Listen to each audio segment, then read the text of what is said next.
All right, welcome back. As we head into the building and into the sanctuary itself, one of the things that I notice is that it seems to be a lot bigger on the inside than it appears from the outside. As you can see, the church is kind of divided into two sections with this wall here. There used to be a pocket wall there that would be pulled out, and it was used to separate the men's class from the women's class. There was even a second set of steps there under those windows where the men would go downstairs. As you can see, we still have the puppet stage set up from our puppet shows that we had posted.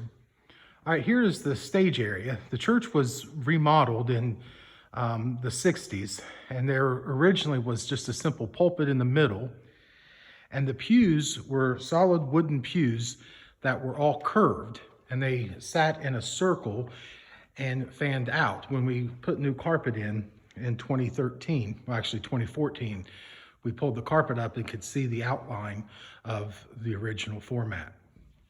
The communion table that you see there actually doubles as a baptistry. The lid comes off, we fill it with water, we have a heater, there's steps in there that come out, and then we can use that as a baptistry. The chancel, it's a split chancel, and that took place in the 1960s when the Evangelical United Brethren Church merged with the Methodists to become the United Methodist. We keep it that way simply for aesthetic reasons. The pulpit on the right, we use it because it sits close to the choir loft for special music or scripture reading or prayers, and the pulpit on the left is where I preach. And the reason I chose to preach from there is because I can more actively engage the folks that sit on that side of the building. Now, one of the focal points, of course, of the sanctuary is this large picture window. And I want to spend a few moments talking about some of the windows in the sanctuary. I have a newspaper article that I would like to read about this window. It says, "The beautiful window which graces the front of our Trinity United Methodist Church was bought and paid for by the children who were members of the Junior Society at the time the church was built. Under the leadership of Mr. Carl S. Davis, Junior Superintendent, we met every Sunday afternoon at 1:30 to study the Bible and worship God. The membership was large and from all sections of the city. The big window was our junior project. How did we raise the money? A certain Saturday was set aside as Old Rubber Day. From that time on, we could collect all the old rubbers and boots we could get in our respective neighborhoods. Rubbers and boots were easy to find because we did not have the good, firm, and solid streets we now have. Many were just mud. On Old Rubber Day, the juniors brought in the rubbers, a mountain of rubber. I remember that a neighbor junior playmate borrowed her older brother's big red wagon, and we stacked the rubbers on. The only trouble that we had was keeping them on. A local dealer bought all the rubber that we could collect.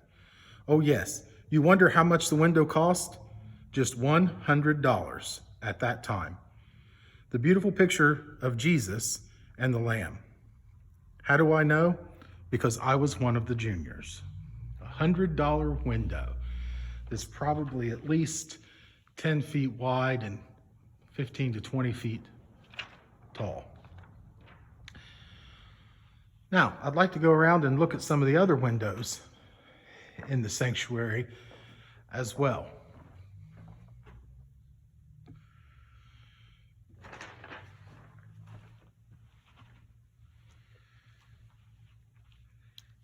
This window is dedicated or donated by the Pythian Sisters. The Order of the Pythian Sisters was an independent auxiliary of the Knights of the Pythias, organized in Indiana in October 1888. Notice in the window there's the P, L, E, and F. The principles, these represent the principles on the foundation stone on which the Pythian Sisters have built their society: purity, love, equality, and fidelity. So that's what those letters stand for: purity, love, equality, and fidelity. The next window that we have here is the Rathbone Sisters. If you notice, it says Florence Temple number 63 of the Rathbone Sisters.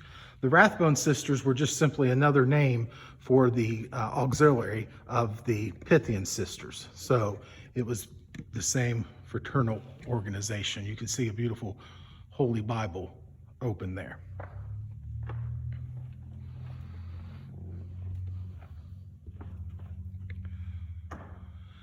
The next window, class number, my play button's in the way, class number 13, 2 tablets of the 10 Commandments.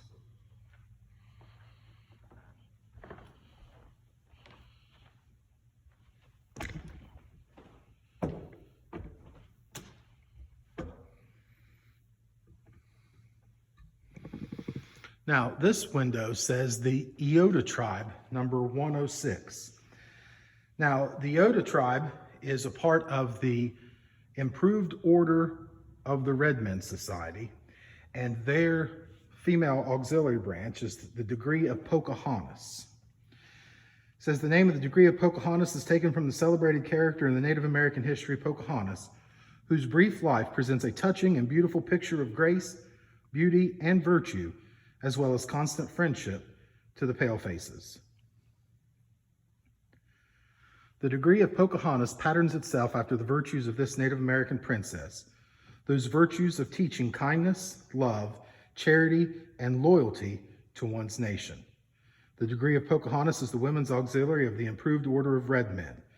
The Improved Order of the Red Men is a national fraternal organization that believes in love and respect for the American flag, the American way of life, keeping alive the customs and legends of a once vanishing race, creating and inspiring a greater love for the United States, linking our members together in a common bond of friendship and love, helping those in need with organized charitable programs. Now, the National Charity Project of the Improved Order of Red Men and the degree of Pocahontas is the Alzheimer's Association. Since 1991, the organization has given over $1 million to Alzheimer's research.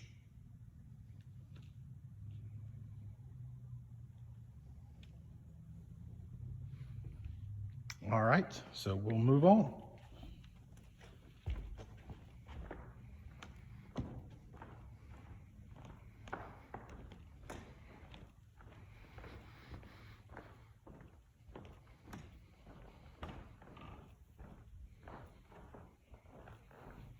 Before we head over to these windows, I'd like to take a peek in here to the choir room.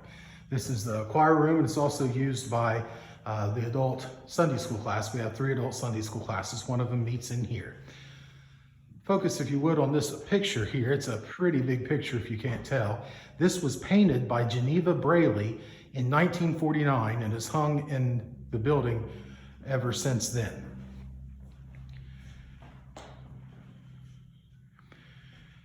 Now, the other thing I wanted to point out are the pews. These are some of the original pews in the sanctuary. Notice I had mentioned how they were curved. You can see they do have a little bit of curvature to them, so they curved around the pulpit, and they are extremely heavy. This pulpit I find interesting because it matches the pews, so I would imagine it was one of the original pulpits, but it does have UMC, United Methodist Church, so I'm not sure if that wasn't perhaps added later.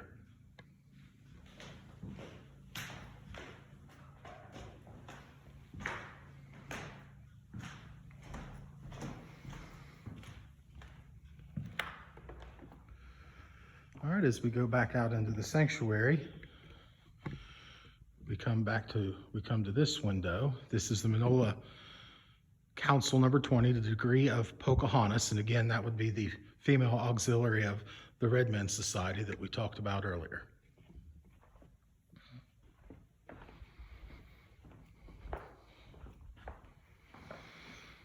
This window was just simply dedicated in memory of Abby Drake.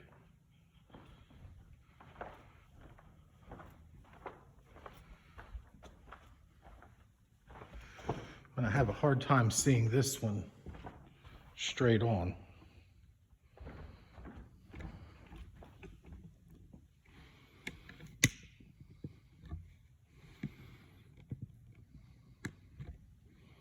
They didn't teach me camera skills in seminary. All right, this window is the Kanawha Castle, number 76, Knights of the Golden Eagle. So you can see that emblem there.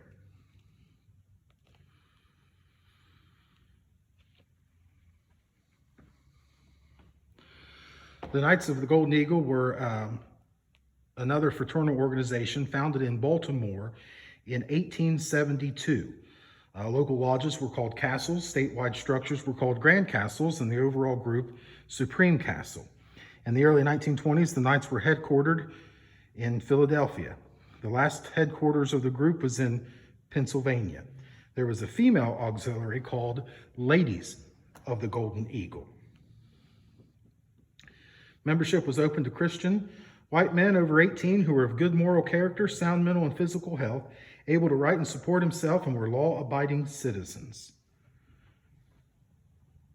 In 1930s, membership began to decline. In 1920s, the group had 73,000 members in 26 states. In 1965, the group had 15,000 members, mostly in Pennsylvania. And in the late 1970s, scholar Alvin J. Schmidt was unable to locate a current address for the group and determined that it was extinct.